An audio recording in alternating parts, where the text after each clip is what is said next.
Welcome to the No More webinar series. This is specifically on Your Way judges, and we're featuring our acting judges, Joe Price and Ed Sobe today.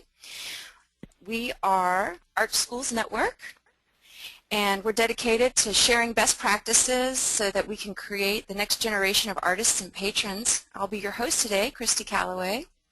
If you have any questions, please use the question or chat box on the right-hand side of your screen, and I'll interrupt our guests and make sure your voice is heard.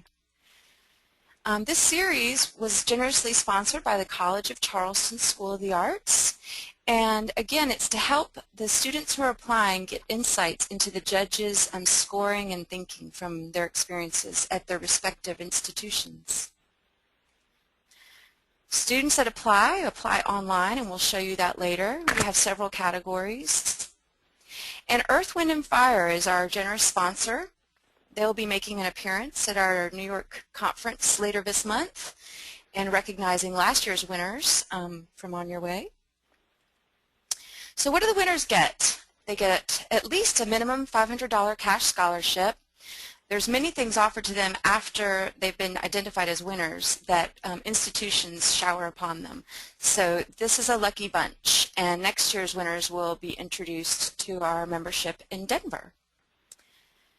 The bonus for the students that win is they get to apply to National Young Arts Foundation as well. The partnership with them is that our winners will skip their preliminary rounds of adjudication and have a better chance at reaching presidential scholars than their peers who did not apply through us. So, who are we talking to today? We have two handsome fellas, Joe Price and Ed Sobe. Hi, guys. Hello. We're going to talk to Ed first, one of our judges. And he's at Temple University. He's a faculty member there, directing in dramaturgy in the theater department. Ed, I just want to jump straight to Steppenwolf Theater. Oh my goodness, I cannot believe that you were there. Could you give us a little summary of your life there? Sure. I was the director of new play development there, so I was responsible for something called the New Plays Initiative, which involved a commissioning program, workshopping, developing new work in all of Steppenwolf's stages. I also started a new program there called the First Look Repertory of New Work, which was a development process that culminated in production. So I was there for about 9 years and had a great time. It was a great company. Really. That's fascinating. Because I wish we had known you a year ago, because we held our conference in Chicago last year, and many of us went to Steppenwolf and saw some new work. And what an amazing space! How important is Steppenwolf to to the theater industry? Well, I think has been pretty important. First of all, it's an ensemble-based company, and they have maintained the ensemble for the entire existence of the theater, which is over 30 years now. So there is a standing company of artists who work together regularly, and also work in other medium. But that sort of an ensemble aesthetic is something that has, I think, really permeated over the last 20 years. You think about what's happening, most currently in terms of companies who devise work that really derives from, that sort of ensemble principle.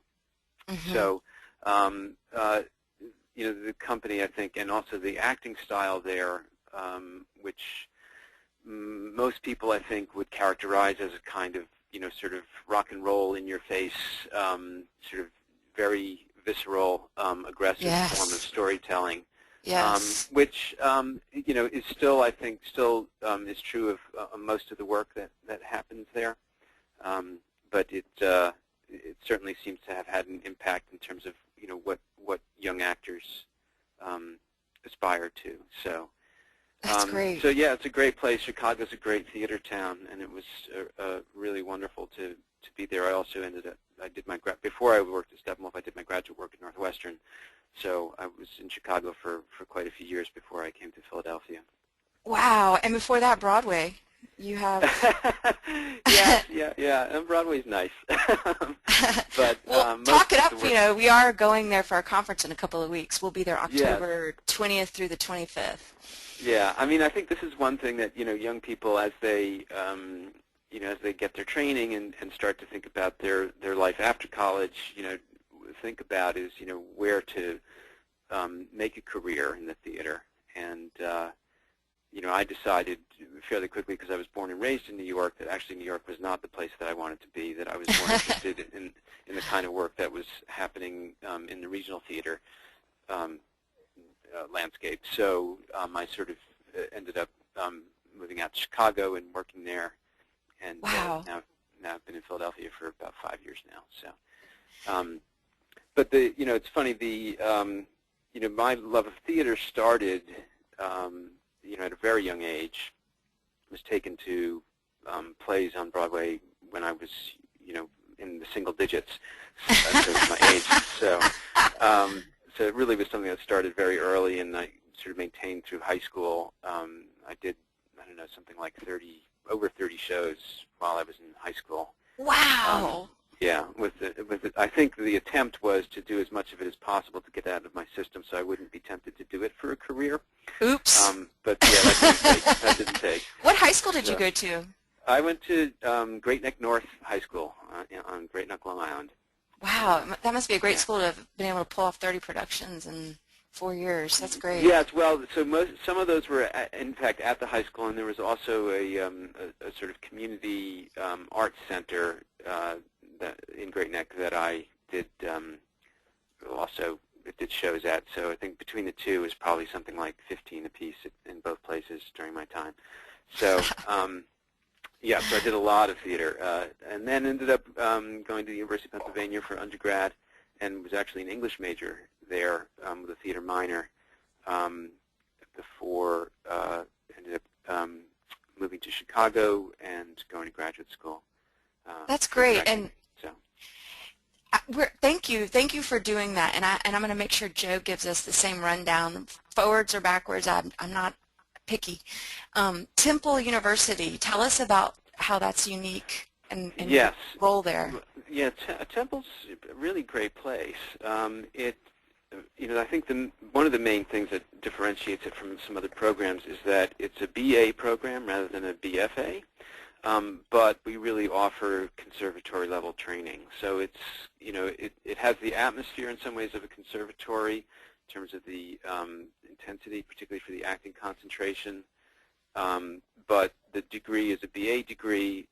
It's embedded in belief still in liberal arts education, and that educating, you're really educating the whole person and trying to create citizen artists in the education. So it's a BA program with a heavy dose of conservatory training. That's great.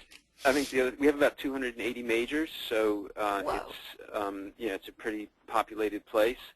You definitely, I think, students are able to find a cohort of friends that they share, artistic interests with. It's a large enough and diverse enough place that I think almost everybody finds a group of people Like that they them. enjoy, Yeah. working with.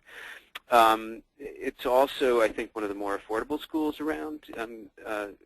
We, and especially over the last year or two, have placed a significant emphasis on affordability, and our tuition, I think, was lower by and large than a lot of institutions to begin with, but we are undergoing a big push to make sure that we maintain affordability through scholarships.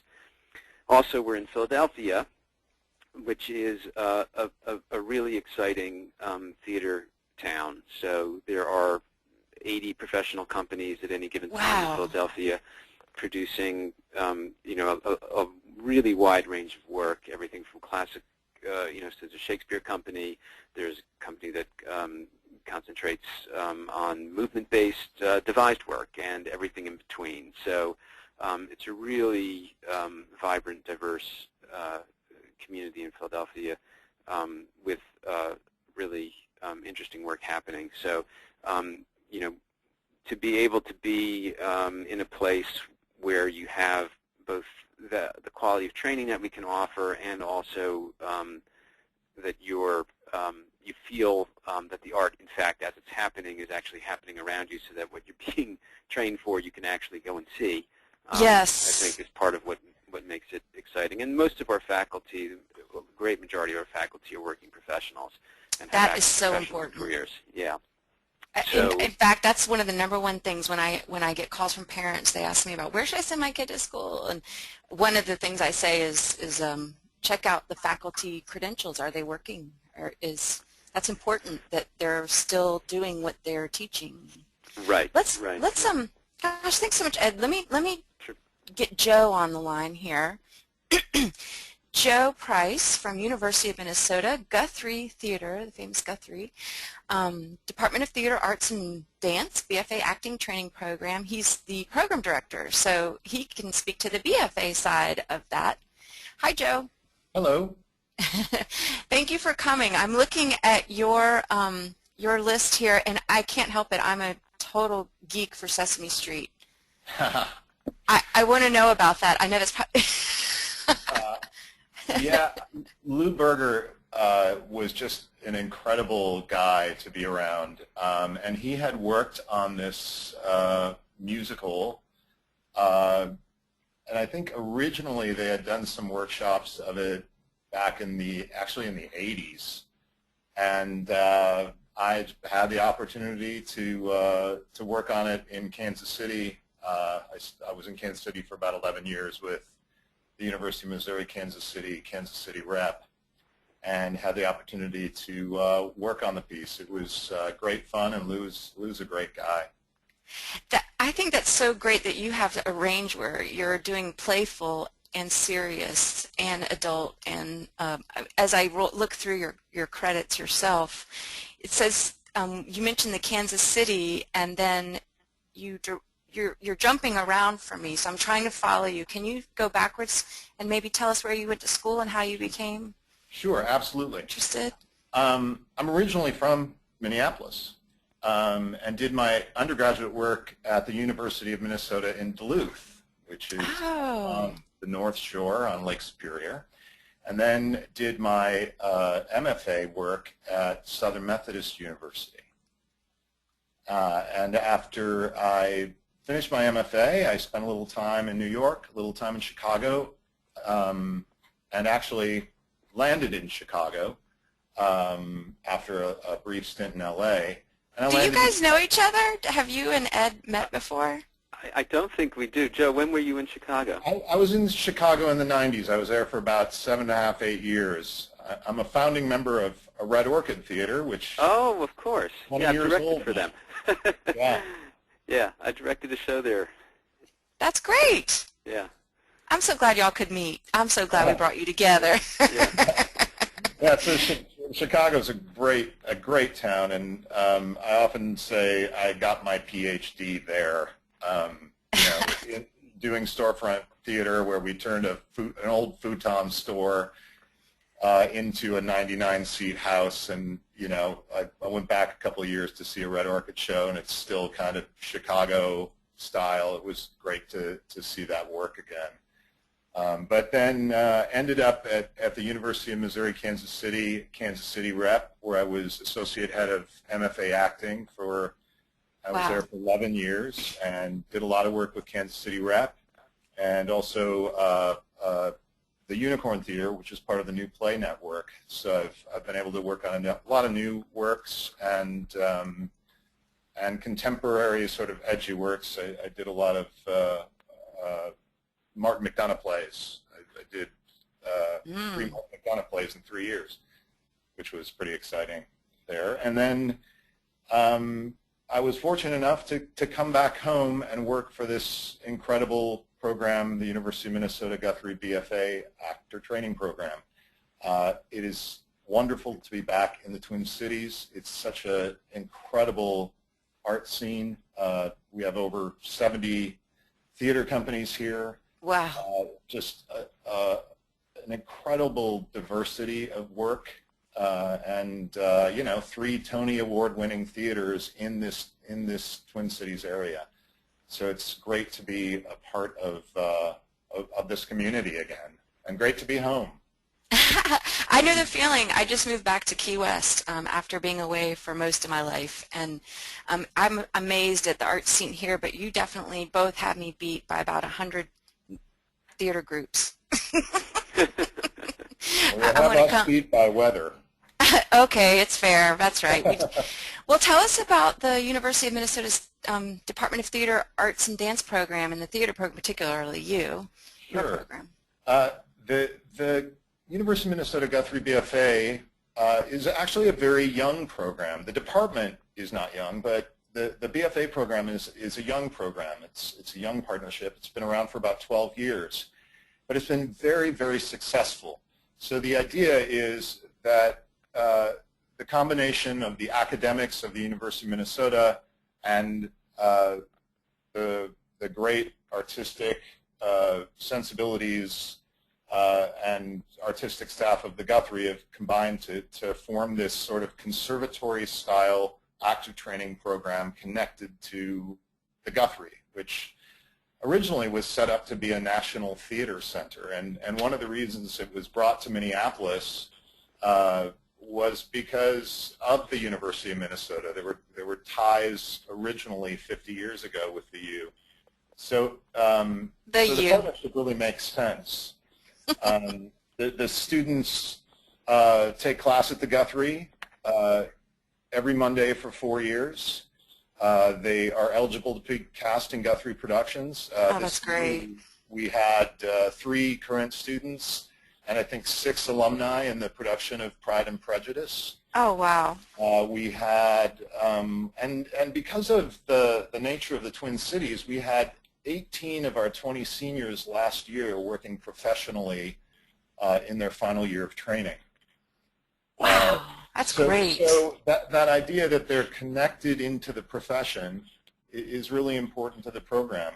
But I think the other thing that makes us unique is we're a conservatory setting, but academics are really important to us. So our students do a conservatory load in their actor training, but they also have to do a full plate of academics. And that's something that we really strongly believe in, that the idea of liberal education.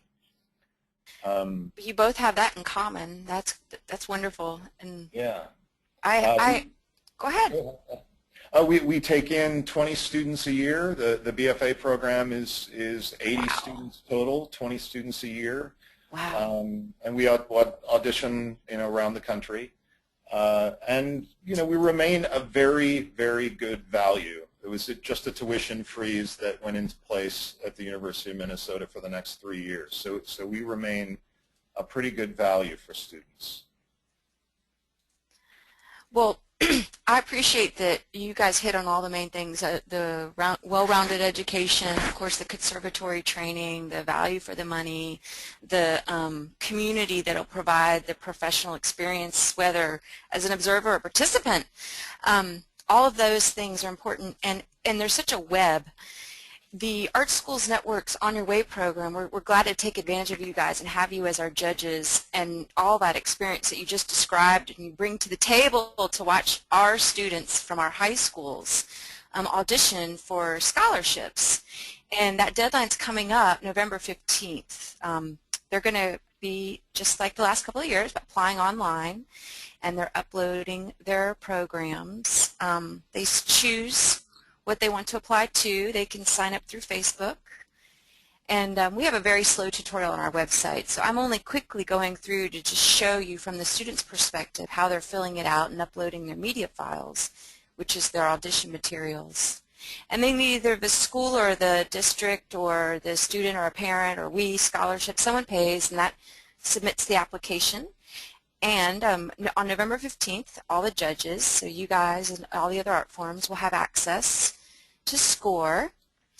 And I'm going to sit here for just a second. This is a mock fake screen because we didn't want it. So this is a pretend person, tiny dancer. And the judges will be scoring on 1 to 100 and on each of the criteria items we're going to review in a little bit. So for you students, this is what the judges will see. Okay, and then they're going to submit a comment to you about your your audition. So let's get into the guidelines. I'm going to first ask Ed and Joe, or if you guys are a tag team and want to do it at the same time. We ask for 2 submissions or 2 components. Could you speak to these? Let's take the first one, the monologue selected from contemporary and classical, the contrasting monologues. And then the second part of that is the contemporary monologue. Could you speak to that? What is it that you're hoping to see? Ed, you go Sure. first, I guess. Sure. So feel free to chime in too. But I think that the first consideration is suitability. That I would really encourage students to find material that speaks to them, that they feel passionately about, and that they in some way sort of connect to in a personal way, because I think that will absolutely come through in the audition or in the submission of the piece. Second is, I think, and I had said this before we started recording, that I think plays are an excellent source of material, and trying to find work that not everyone else is doing as a monologue is a good thing to aspire to. I also think that sometimes people forget that there can be other sources for good monologues. One of the favorite pieces that I've ever seen was someone did a cutting from Catcher in the Rye, the J.D. Salinger novel. It's not something they were able to perform publicly because they wouldn't have the rights, but in terms of finding a piece that spoke to them and that suited them and that was sort of age appropriate, and was in a very kind of language that was well suited for the theater and for the actor, that really worked. So I think finding a piece that, as I said, that speaks to you personally, and where there is a story to it, that is, that there is a beginning and an end, that you have some sense of why the person starts talking and why they stop and what has happened to them in between, is a pretty good baseline to start looking for material. Yeah, I would agree with everything Ed said, and just kind of reinforce that idea that I think if they can find something that they are pulled to, that they're connected to, that they like, I think that will help. When it says contrasting in the guidelines, how do you expect that to be interpreted? Well, I think ideally you would find something that demonstrates some of your range as an actor. And so if you are skillful both at sort of the comedy end of the spectrum and also at the more serious end of the spectrum, to be able to show both of those sides, I think is very useful. If you feel more comfortable on one end of that spectrum than the other, I still think you want to look for pieces that are different from each other in some way. So if you think of yourself primarily as a comedic actor, and I use the term actor gender neutral, I don't mean to not include actresses. So, but then the way in which those pieces are comic may want to vary. If one of them is much more language based, and then another is coming at comedy from a different angle, I think that's probably helpful. But I think ideally, if you feel like if a student feels like they have the range to show both sides of that spectrum, I think it's very useful. Earlier you were speaking to, when we were just before we actually went live, I want to hear Joe's response to sometimes you can go to a novel if it's long enough, if there's a piece that's in the first person. Mention what you were explaining to me, and then I want to hear what Joe's ideas for like novel places to get monologues. Yeah, so as I said, yeah, starting with something that's in the first person has helped. Something that has a distinctive voice, something that feels like, even if it's a novel form, it feels like something that could be spoken out loud, and that perhaps then there is subtext to that narrative voice.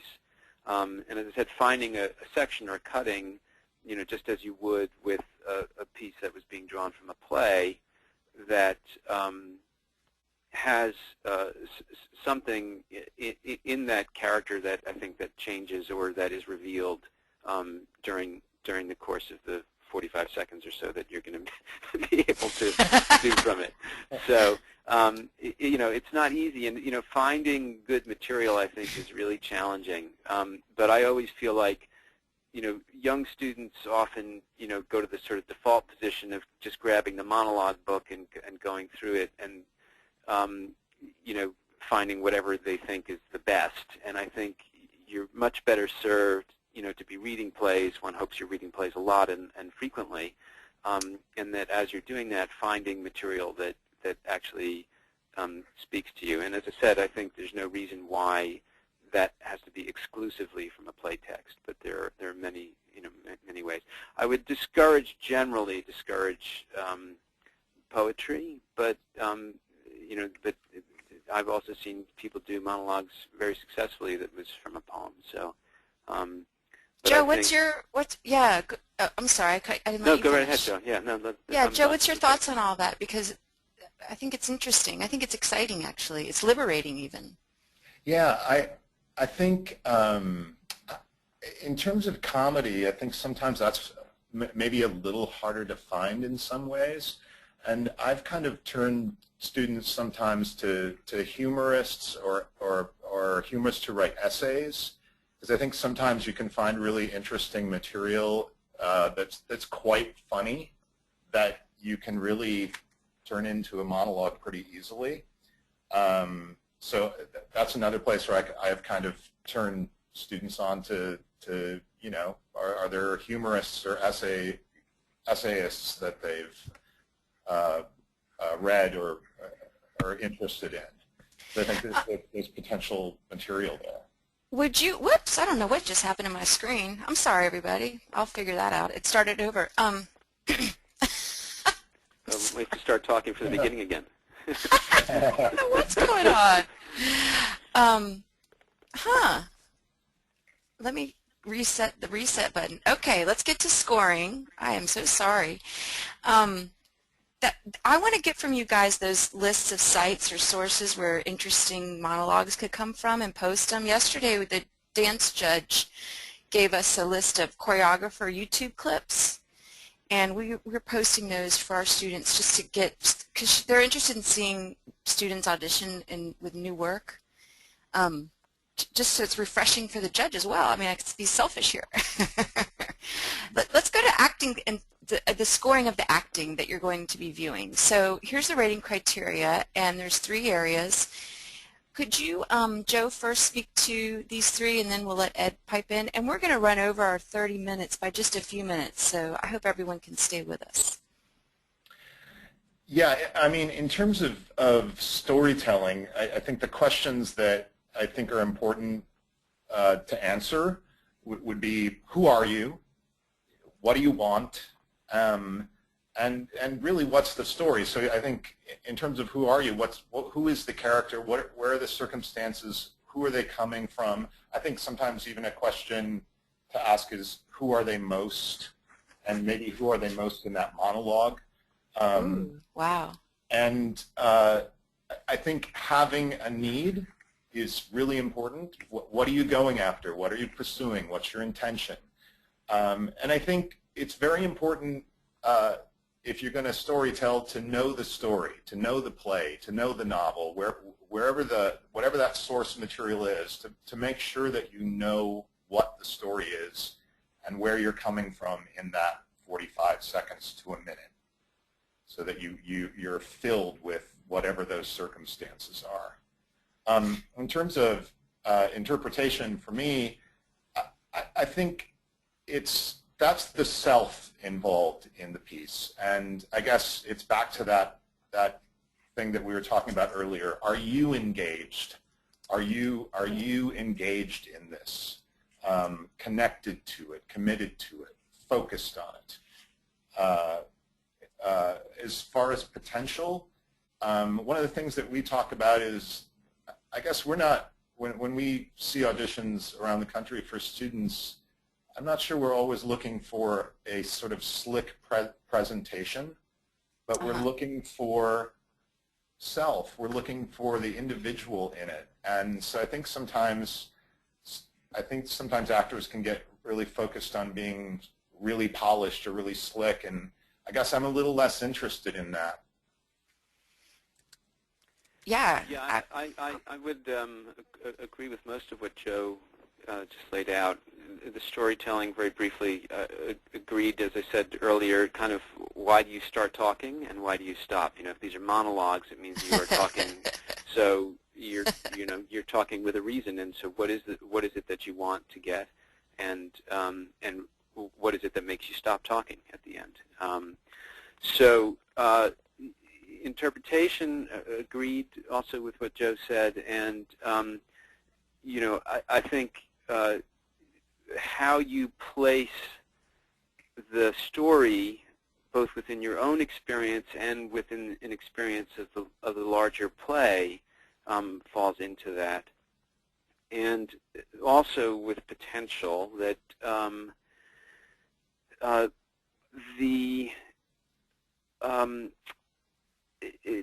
trying in as best I can, which I do with a lot of humility, in 90 seconds of material, to say, does this person seem to have the heartbeat of an artist?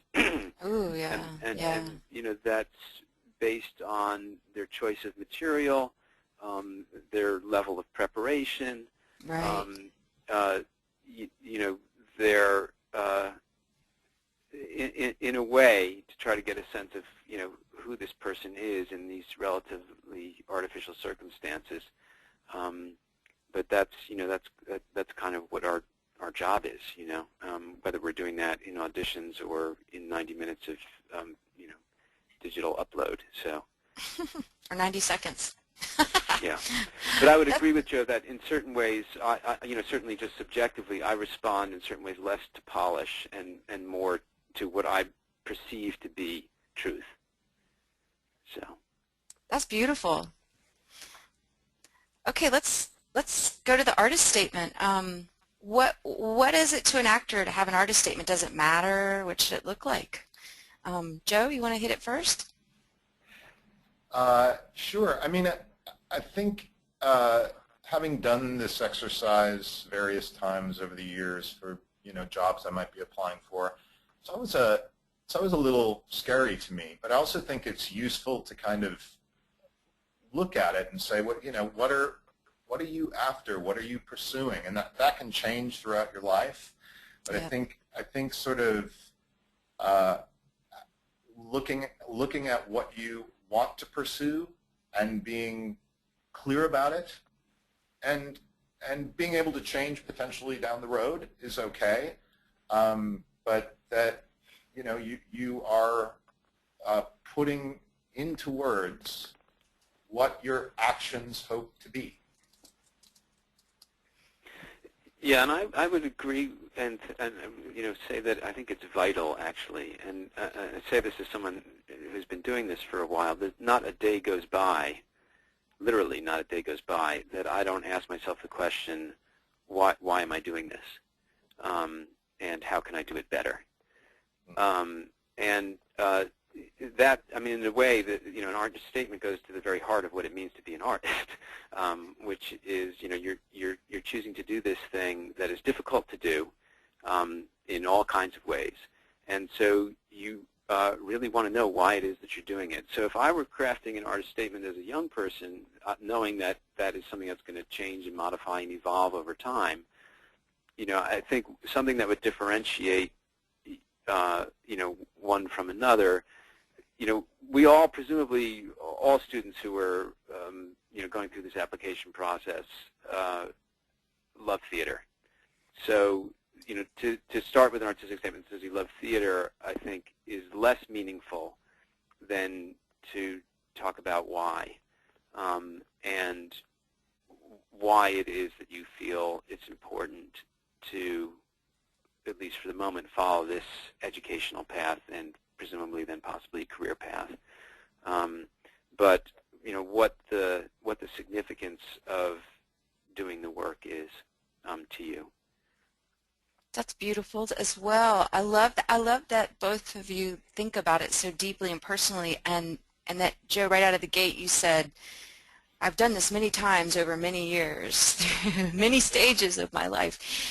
I wish that it would be such a blast to be able to save all those instead of building upon them. Sometimes resumes just get longer instead of cold, but I would love to, as a snapshot in time, read those. Those would be great. Thank you. I'm sorry, I drifted off into fantasy land with that. So in going forward, these two gentlemen have been gracious enough to give us their time and expertise, and they're going to be judging your students. If you'd like to learn more about filmmaking judges or the musical theater judges or visual arts, please come back to us. We are as good as our membership. If you're not a member, we hope you'll join. And we hope to see you in New York City in a couple of weeks. Thank you for coming to today's call featuring acting judges Joe Price and Edward Sobe. Thank you, gentlemen. Well, thank you very much. Everyone have a wonderful end of your work week. Goodbye.